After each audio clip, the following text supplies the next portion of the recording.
I thought my life was perfect.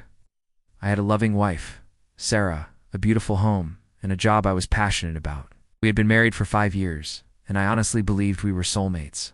But a nagging feeling had started to creep into my heart. Sarah had been distant lately, always on her phone, smiling at texts she'd quickly hide if I walked into the room. She started having late nights at work and girls' nights out way more often than usual.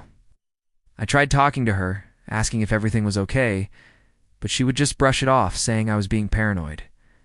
I wanted to trust her, I really did. But the signs were becoming impossible to ignore. One day, my gut feeling became too strong to push aside. I remembered an old voice-activated recorder I had bought years ago for taking notes. It was small, discreet, and had a long battery life. With a heavy heart, I decided to place it under the passenger seat of her car. I felt like a terrible person for stooping to this level, for betraying her trust. But I needed to know the truth. I told myself that if I was wrong, I would throw the recorder away and never doubt her again.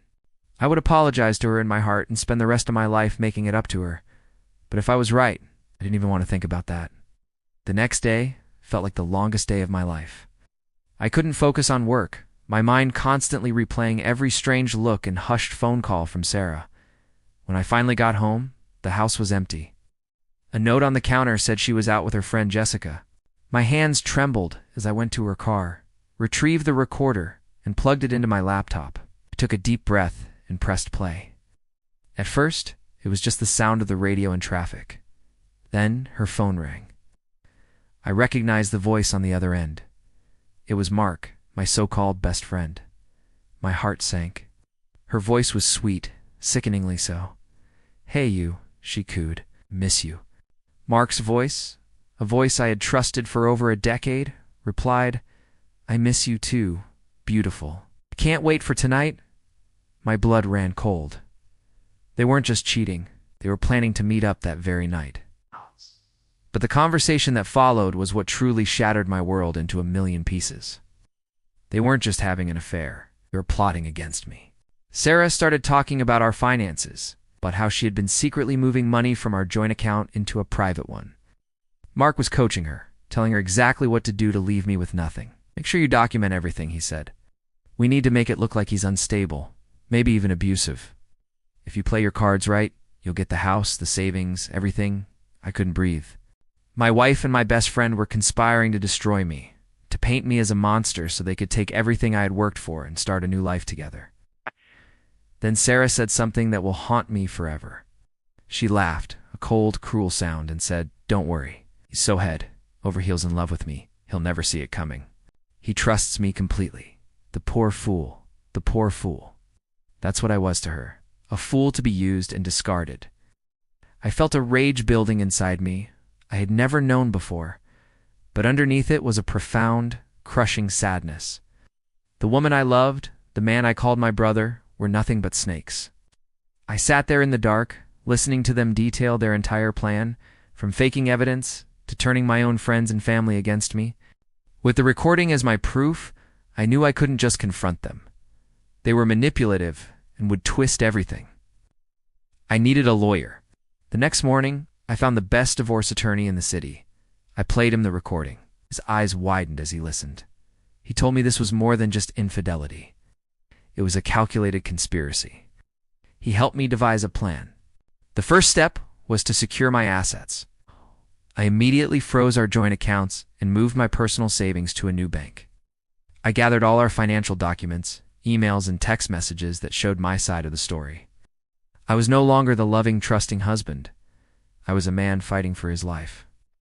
The next few days were a blur of secret meetings with my lawyer and careful, calculated actions. I acted completely normal around Sarah. I smiled, asked about her day, and even told her I loved her. Every word felt like poison in my mouth, but I knew I had to play the part. The hardest part was pretending everything was fine with Mark. He called me, asking to hang out. I had to make excuses, my voice steady while my insides were screaming. I was living in a nightmare, but the thought of the justice that was coming kept me going. The day finally came. My lawyer filed for divorce, citing infidelity and conspiracy to commit fraud. We sent a copy of the petition, along with a transcript of the recording. To Sarah's work and to Mark's, the fallout was immediate and explosive. Sarah came home in a fury, her face pale with shock and rage. "How could you do this?" she screamed. "How did you know?" I just looked at her, my face a mask of stone. I said, "I know everything, Sarah." I watched as the realization dawned on her face. The moment she understood that her perfect plan had crumbled, the legal battle was messy, but with the recording, the truth was undeniable. Mark was fired from his job for unethical behavior, and his reputation was ruined. Sarah's friends, the ones she was supposedly having girls' nights with, were horrified when they heard the truth. They all sided with me. She lost everything. The court awarded me the house and the majority of our assets, as the evidence of her fraudulent intent was overwhelming. She was left with nothing but her secret bank account, which wasn't nearly as much as she had hoped for. She and Mark tried to stay together, but their relationship, built on lies and deceit, quickly fell apart under the pressure. It's been a year now. Rebuilding my life has been the hardest thing I've ever had to do. The betrayal left deep scars, and learning to trust again is a slow process. But I'm surrounded by true friends and family who supported me through it all. I'm focusing on my career, my hobbies, and my own well-being. Sometimes I think about that voice recorder. An object I bought on a whim ended up saving me from a lifetime of misery and financial ruin. It revealed the ugly truth, but it also set me free.